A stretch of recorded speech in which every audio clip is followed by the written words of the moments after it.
Y es lo siguiente, leamos el versículo anterior, el último versículo, el 23. Dice la palabra de nuestro Dios: no se cuidaba el principal de la casa de la cárcel de cosa alguna que no estuviera en su mano, porque Jehová estaba con él, y lo que él hacía, Jehová lo prosperaba. Vamos a ver por qué este final del capítulo 39 es tan relevante, porque señala que José, un hombre temeroso de Dios, era prosperado en la empresa que realizaba, en lo que hacía con relación a su trabajo y a lo que se le ha delegado para hacer. Dios lo prosperaba, todo lo que tenía en su mano lo prosperaba. Y es relevante porque en el capítulo 40, en el versículo 1, vemos cómo están confrontados estas dos situaciones. Terminamos en el capítulo 39 diciendo que José era temeroso de Dios y que era prosperado y bendecido por Dios. Entonces iniciamos con este capítulo 40, vamos a verlo en dos puntos. El primer punto, 3 personajes y un propósito. Y el segundo punto, José, instrumento para interpretar los sueños.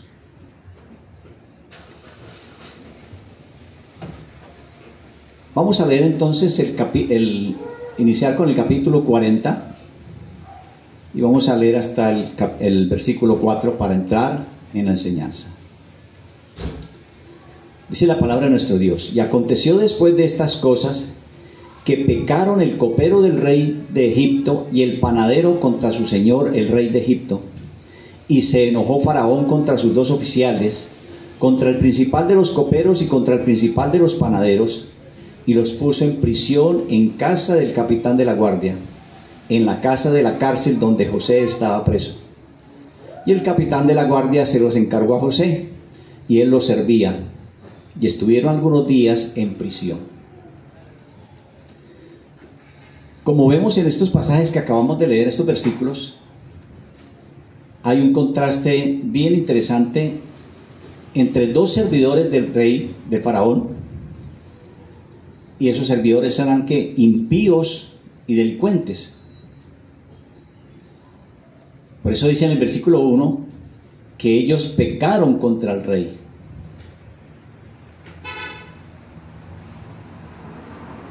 Entonces nos damos cuenta que los 2 versículos están contrastados para resaltar las diferencias que hay entre los impíos y un hombre temeroso de Dios.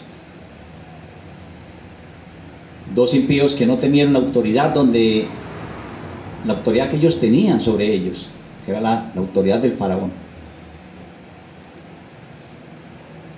Y por el contrario, menospreciaban el lugar de honra que tenían, porque eran servidores del rey. Y pocos, y más, digamos, en relación con el copero y el panadero, mucha más relación estrecha con el faraón, porque de hecho tenían que ser tan cercanos y de tanta confianza, porque cuando se sublevaban los súbditos contra el rey, pues lo que hacían para acabar con ellos era envenenarlos. Por lo tanto, esas 2 personas tenían que estar muy cerca y de mucha confianza con el faraón. Entonces estos hombres habían sido puestos en ese lugar, pero habían menospreciado eso y habían delinquido. En la Reina Valera 1960 dice: delinquieron contra el faraón. Aquí expresa que pecaron, que es lo mismo, pecaron contra el rey.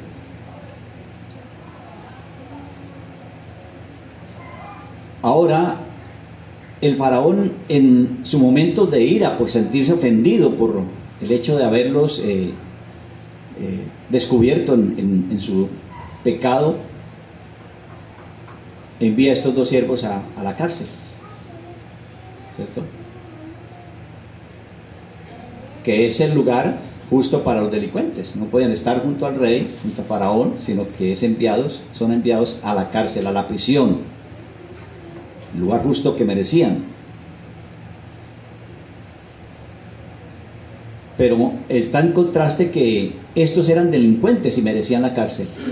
José estaba en la cárcel y era un hombre temeroso de Dios y no había pecado contra nadie.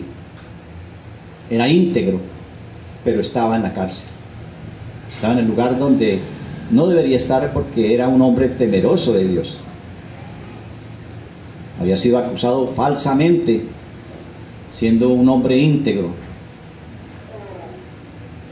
Pero en este pasaje estos versículos que acabamos de leer, es interesante que él, a pesar de su situación, demuestra un espíritu de servicio, no poniendo reparo ni nada, sino o señalando, ¿no? Que esos son los que mandan en este país y mire cómo me tienen y estas cosas. No, nunca se abrieron sus labios para pronunciar cosas diferentes a ese espíritu de servicio. Y entonces atiende las órdenes de su jefe, el carcelero, y se va y sirve a estos faraones, y lo sirve por varios días. Fue una tarea que empezó a realizar desde ese momento en que llegaron a ese lugar. Versículo 5.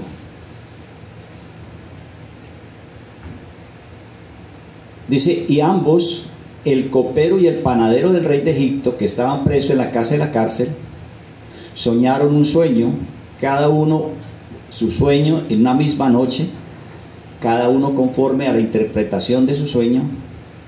Y José vino a ellos por la mañana y los miró, y he aquí que estaban tristes, y preguntó a aquellos oficiales de Faraón que estaban con él en prisión en la casa de su señor, diciendo: ¿por qué están mal hoy vuestros semblantes? Y ellos le dijeron: hemos soñado un sueño y no hay quien lo interprete. Entonces les dijo José: ¿no son de Dios las interpretaciones?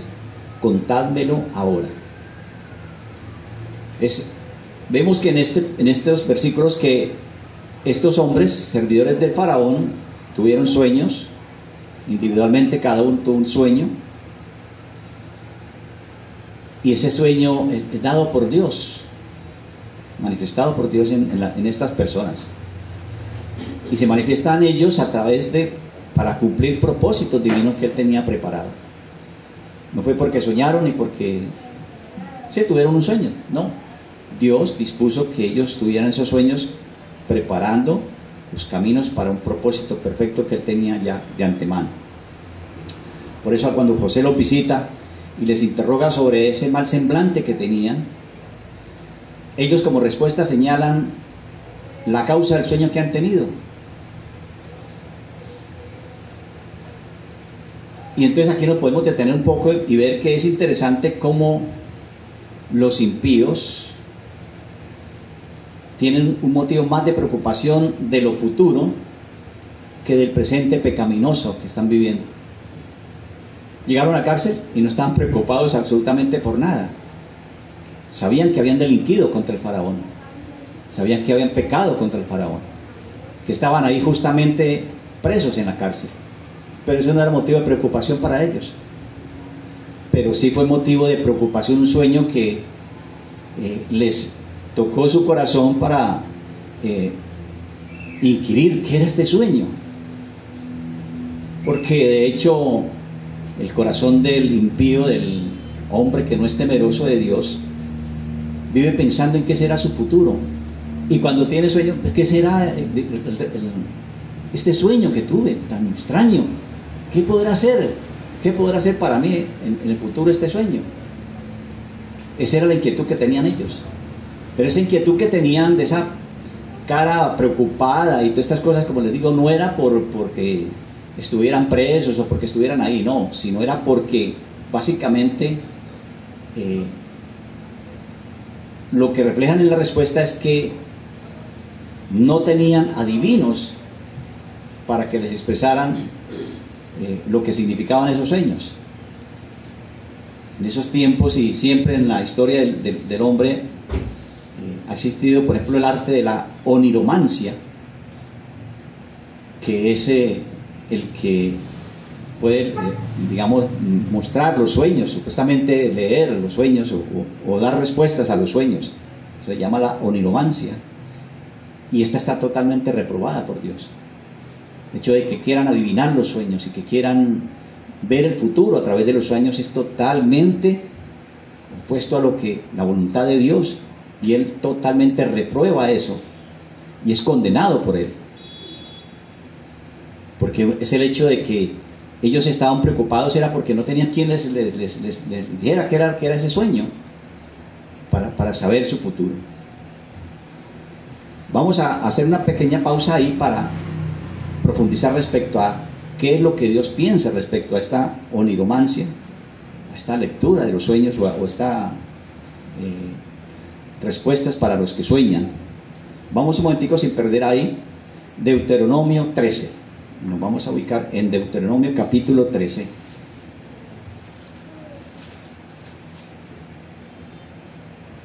Deuteronomio 13, y vamos a leer desde el 1 hasta el 5. Deuteronomio capítulo 13. Está lo que manifiesta Dios respecto a esto. Dice: cuando se levantare en medio de ti profeta o soñador de sueños, y te diere señal o prodigio, y aconteciere la señal o prodigio que te dijo, y dijere: vamos en pos de dioses ajenos que no conocisteis, y sirvámosle, no escuchará las palabras de tal profeta, ni a tal soñador de sueños, porque Jehová vuestro Dios os prueba para saber si amáis a Jehová vuestro Dios con todo vuestro corazón y con toda vuestra alma. En pos de Jehová vuestro Dios andaréis, y a Él temeréis, y sus mandamientos guardaréis, y su voz escucharéis, y a Él serviréis, y a Él os allegaréis. En este pasaje que acabamos de leer, podemos regresar a Génesis, nos damos cuenta cómo Dios reprueba esas artes, digamos, mágicos que se llama oniromancia, y que definitivamente Dios lo rechaza totalmente porque es aborrecible a Él. Entonces, como acabamos de leer en los versículos de Génesis, José inmediatamente, en lugar de, como les pregunta por qué están así con ese semblante, dice, José inmediatamente da crédito a Dios, que es su Señor y que es el Dios verdadero, y les dice: ¿no es Dios el que da significado a los sueños? Entonces miren la diferencia que tienen. Ellos estaban esperando a brujos, magos o gente mística con esas cosas, pero José tiene un Dios y un Señor al que sirve, y dice: de Él, de ese Dios, es el que da los significados y los sueños.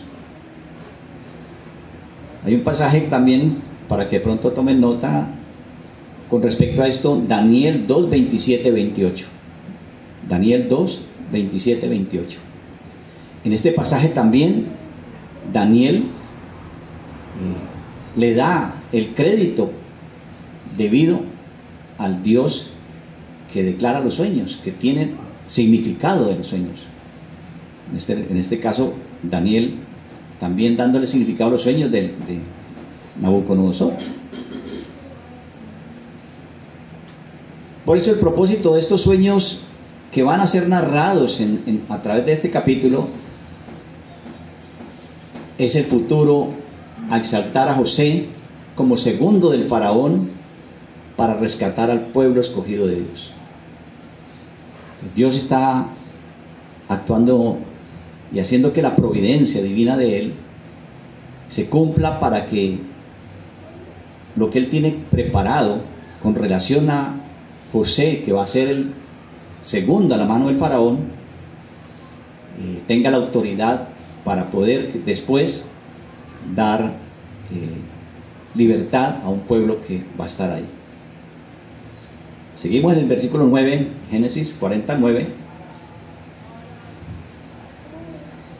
Dice: entonces el principal de los coperos contó su sueño a José y le dijo: en mi sueño, he aquí había una vid delante de mí, y en la vid 3 sarmientos, y ella estaba como brotando, y salía su flor, y maduraban sus racimos de uvas. Y la copa de Faraón estaba en mi mano. Tomaba yo las uvas y las exprimía en la copa de Faraón, y ponía la copa en la mano de Faraón. Y le dijo José: esta es tu interpretación. Los 3 sarmientos son 3 días, y al cabo de 3 días Faraón levantará tu cabeza, te restituirá a tu puesto, y pondrás la copa de Faraón en sus manos, como tenías por costumbre cuando era su copero. Entonces el jefe de los coperos cuenta el sueño a José, y José, totalmente con la guía de Dios, con la luz de Dios, interpreta el sueño, señalando el tiempo exacto de la libertad y de la restitución al lugar de honor que tenía delante del faraón, del lugar que tenía cuando estaba sirviendo muy de cerca al faraón. Por eso vemos que la exactitud que solo Dios, soberano y todopoderoso, puede señalar, está ahí implícita. Le da 3 días exactos, y en los 3 días tendrá que cumplirse lo que él habló con respecto a la suerte del copero. En el 14, versículo 14, dice: no te pido sino que te acuerdes de mí cuando te vaya bien, y te ruego que hagas conmigo misericordia y hagas mención de mí a Faraón, y me saques de esta casa. El 15: porque de cierto he sido raptado de la tierra de los hebreos, y tampoco he hecho nada aquí para que me pusieran en la cárcel. Entonces vemos aquí a José haciendo un ruego. Acude a un supuesto corazón agradecido por haberle manifestado su futuro, digamos, o los próximos días, lo que iba a acontecer con su vida. Pero lo que vemos posteriormente es que este hombre, lleno de orgullo, altivez e ingratitud, es cegado por la posición de honor que se restablece en él. José, viendo la respuesta que le había dado, y le dice: usted va a salir libre y va a estar sirviendo al faraón. Te ruego que por favor le hables de mí, que yo estoy aquí en una situación difícil y tremenda. Pero este hombre, después de que está ya en sus triunfos, en sus logros, y después de que es restituido a la posición que tenía de honor, se olvida totalmente de él. No recuerda que estuvo preso, no recuerda que estuvo allá compartiendo una prisión. Vemos la ingratitud de este hombre tan tremenda. De hecho, es un impío completo. De hecho, este impío, cuando estaba allá en su lugar de honor, no trajo a memoria el bien recibido, ni se condolió por José, por el drama que estaba viviendo, y especialmente no miró ni tuvo en cuenta el que José había sido una víctima inocente, y por eso estaba pagando un castigo en la cárcel. Era inocente. Él no se acordó de eso ni tuvo en cuenta eso. Un corazón endurecido totalmente. Versículo 19. Génesis 40, 19. Al cabo de 3 días,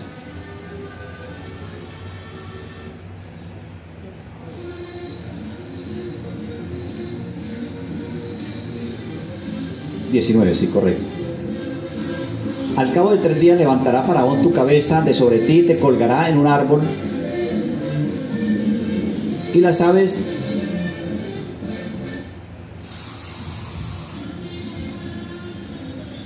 el 16 anteriormente. Continuamos en el 16.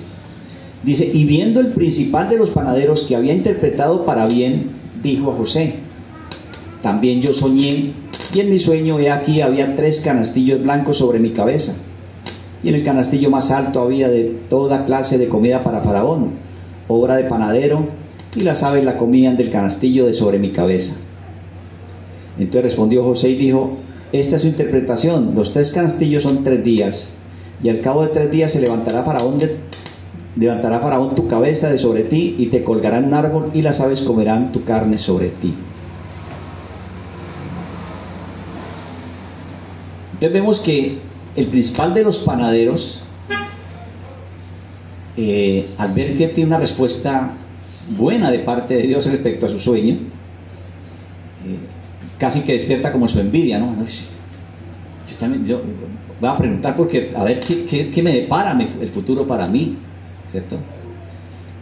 Y de hecho ahí está acreditándose su propia justicia. Yo también merezco lo que está haciendo los que están haciendo por el copero, lo que me está diciendo por el copero, sin tener en cuenta ni recordar que es un delincuente y que está ahí por algo que hizo, y posiblemente con mucha más culpabilidad, porque lo que se le dice respecto a su futuro es, digamos, la muerte. Pero él al principio le dice: no, yo necesito saber también lo que va a acontecer con mi vida. Puede ser una respuesta favorable para mí, ¿cierto? Pero ignora también los designios justos de Dios, y él sabe quién es el que merece la muerte y en qué momento, ¿cierto? Por eso Dios cumple el propósito que tenía respecto a ese sueño que había tenido, ¿cierto? Y son los designios justos de Dios. No se equivoca Dios en nada absolutamente. El versículo 20 dice: y aconteció al 3er día, que era el día del nacimiento de Faraón, que hizo banquete a todos sus sirvientes, y levantó la cabeza del principal de los coperos y la cabeza del principal de los panaderos entre sus servidores, e hizo volver a su oficio al principal de los coperos. Puso en la copa en la mano de Faraón, mas ahorcó al principal de los panaderos, como les había interpretado José. Y el principal de los coperos no se acordó de José, sino que se olvidó de él. Ya lo habíamos relatado, que era un hombre impío, que corazón endurecido, y su orgullo y su vanidad, ya en su posición nuevamente en su posición de honor, se olvidó, no le interesó. Entonces, exactamente como lo ha dicho José, por la revelación de parte de Dios, a los 3 días se cumplen los sueños, mostrándole al faraón, digamos, dándole libertad a los servidores del faraón, y exaltando entonces al copero y condenando al panadero. Entonces, en este capítulo vemos algo bien especial, y es que el receptor de la bendición termina olvidando completamente el favor que había recibido, el que recibió ese favor tan extraordinario y tan bondadoso, lo olvidó. Y no lo olvidó sino por 2 años.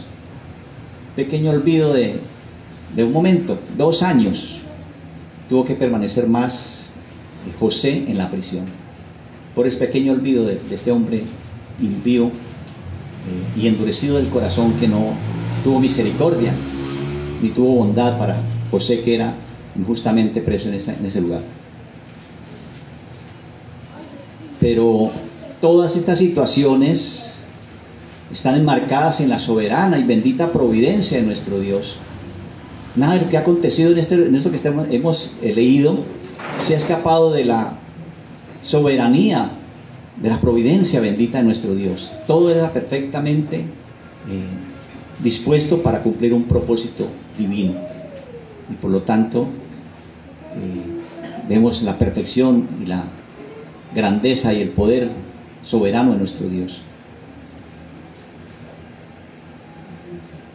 Vamos a hacer unas pequeñas aplicaciones con respecto a lo que hemos leído de este capítulo. Recordemos que en cualquier circunstancia que nos hallemos, Dios siempre está en el control de todas las situaciones, y que el fin de todas estas situaciones que vivamos en nuestra vida tienen un propósito, y Dios sabe cuál es ese propósito. Vayamos a Isaías capítulo 46 para entender más claramente esto. Isaías 46.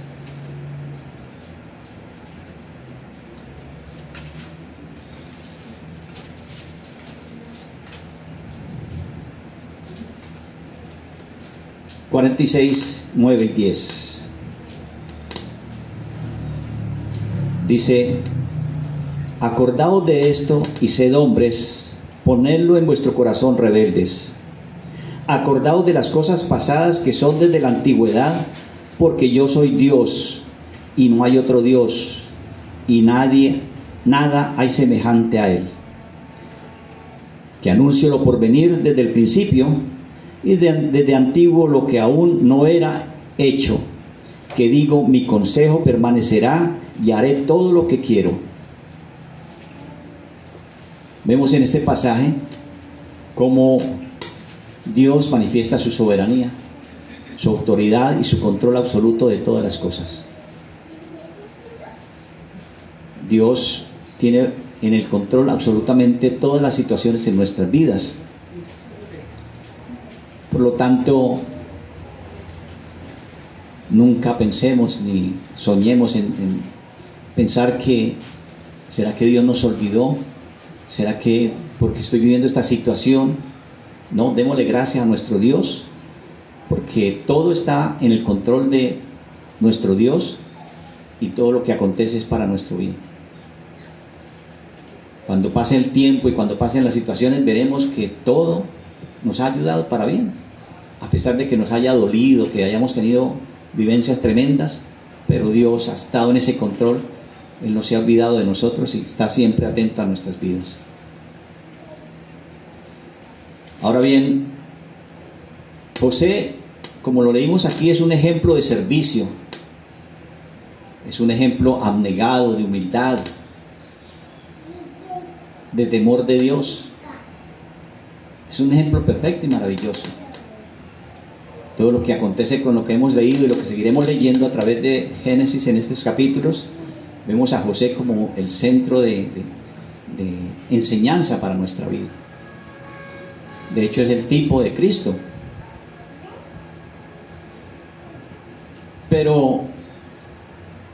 Y José, digamos, cuando tiene esa actitud de servicio, de humildad, de temor de Dios, lo que él quiere solamente es mostrar la gloria de Dios. Y quiere mostrar la gloria de Dios ¿en dónde? En un mundo lleno de oscuridad y de maldad.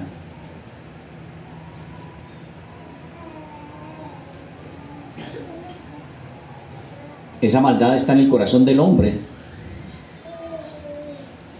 Y por esa soberana providencia que estaba haciendo en ese lugar, estaba preparando un camino de liberación del pueblo que Dios había escogido para sí. Un pueblo apartado para él. Todas las situaciones que vivió José fueron los preparativos para darle, llevarlo a un lugar de honor, y a través de ese lugar de honor, con su autoridad y su poder, darle libertad a un inmenso pueblo que iba a estar esclavo en Egipto. Pero lo más maravilloso es que ahora Cristo es superior a José, totalmente. José fue solo un tipo, Cristo es una realidad. Vamos a Mateo capítulo 4.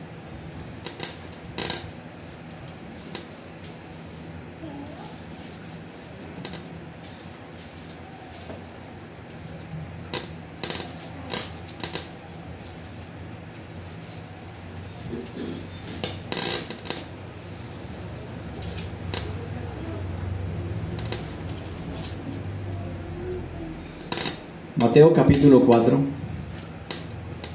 versículo 13. Y dejando Nazaret, fue y habitó en Capernaum, ciudad marítima, en los términos de Zabulón y de Neftalí, para que se cumpliera lo que fue dicho por el profeta Isaías, que dijo: tierra de Zabulón y tierra de Neftalí, camino del mar, al otro lado del Jordán, Galilea de los gentiles.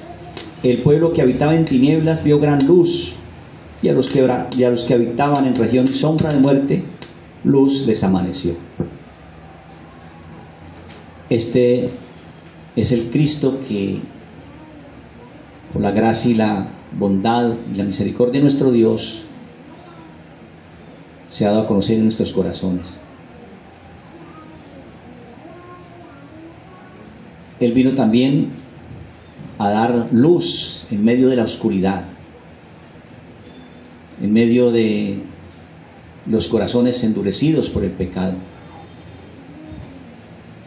Y lo interesante es que dice que en un pueblo de gentiles, así como somos nosotros, gentiles, pero Él vino a dar libertad, luz, a servir.